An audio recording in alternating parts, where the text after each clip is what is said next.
Bill Gates said, "I will always choose a lazy person to do a difficult job because a lazy person will find an easy way to do it." What's a real-life example of this? I was working as a stock boy in a supermarket, and when we had to fill the milk cooler, people would bust open a 12-pack of milk cartons and put them in one by one. On my first day, I just placed the 12-pack in the cooler and cut the plastic off on one side with my box cutter and yanked it from under it, and the look of the store manager and the other employee who was training me was pure bewilderment. From that day, everyone did it my way. Start of lockdown. My 9-year-old son was having worksheets emailed to complete at home. One day, left him at the laptop doing his maths while I made some dinner with my 3-year-old daughter. Walked into the living room with his dinner to find him asking the Alexa all of his maths questions.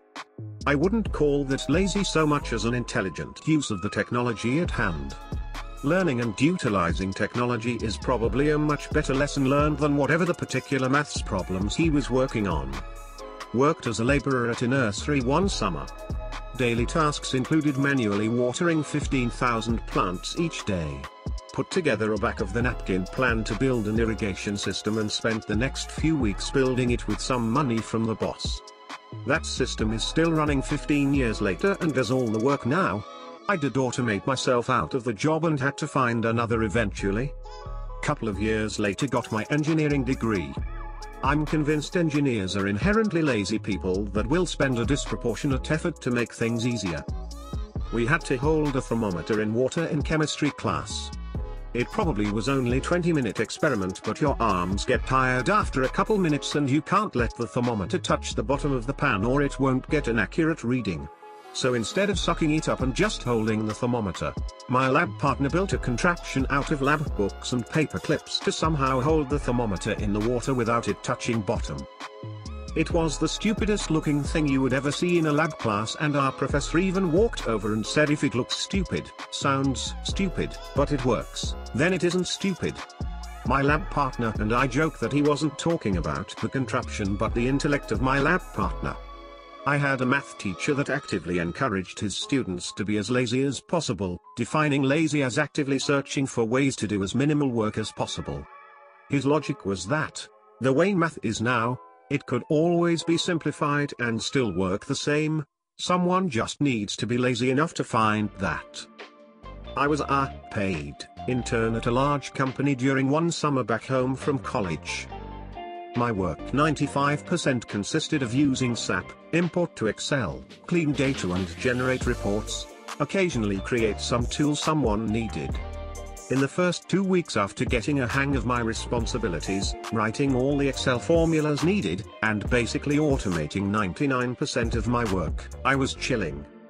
I went from actually working from 9-5 to maybe 1 hour tops a day.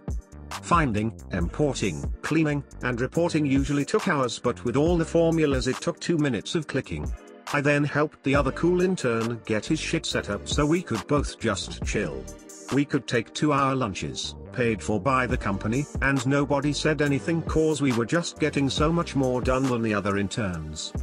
I helped for special tasks when asked, but those were simple 20 minutes tasks building something in Excel. Overall, was the easiest, stressless internship of my life. Eating dinner out of the pot so there's fewer dishes to Washington. I was once set to test a certain piece of equipment on a ship. The test involved attaching the unit to a reader, then run loads of command line commands. Then, one would have to make a copy of all the text, copy it into Word and save it as a real crappy looking report. There was hundreds of units, and they needed to be tested several times a year. We did about 20-30 a day. It would take several weeks to finish. I didn't know coding at the time, but always wanted to learn it. Within 2 months, I had made a program, even with a GUI, to spot faults with ease, instead of having to actually read the reports. The program could read 3 units at a time, and would automatically create a smooth PDF report and save it on our server, named with serial number and date. The job was now to attach 3 units, then wait for about 3 minutes, detach and attach new ones.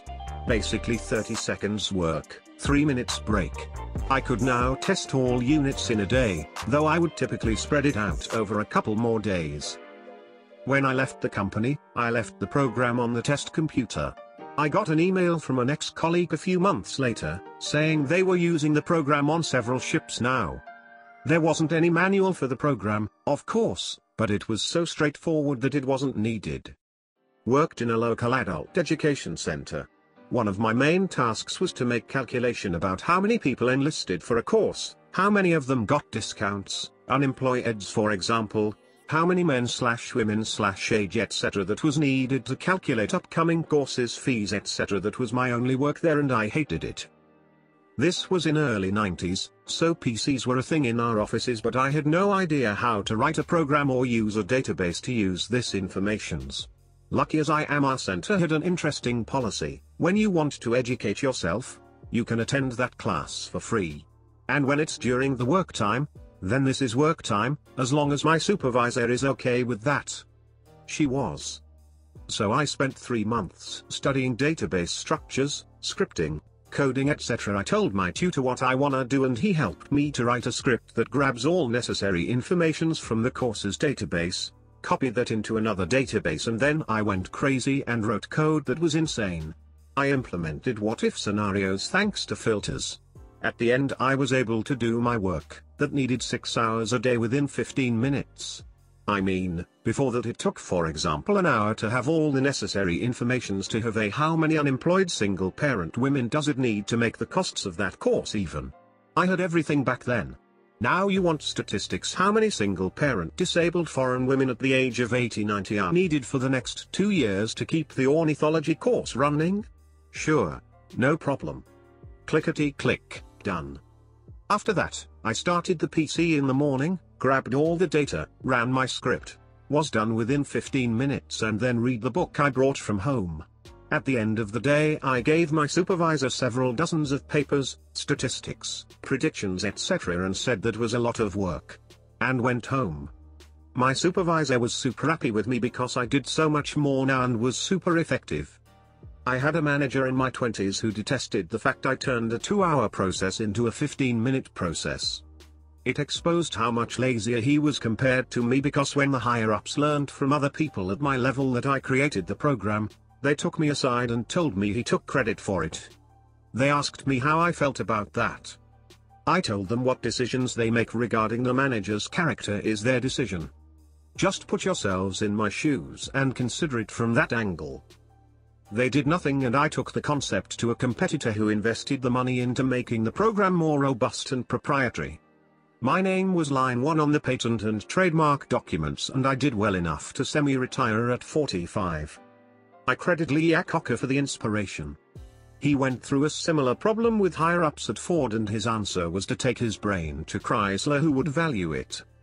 Back in high school a lot of kids used to walk through his park to get home, to school.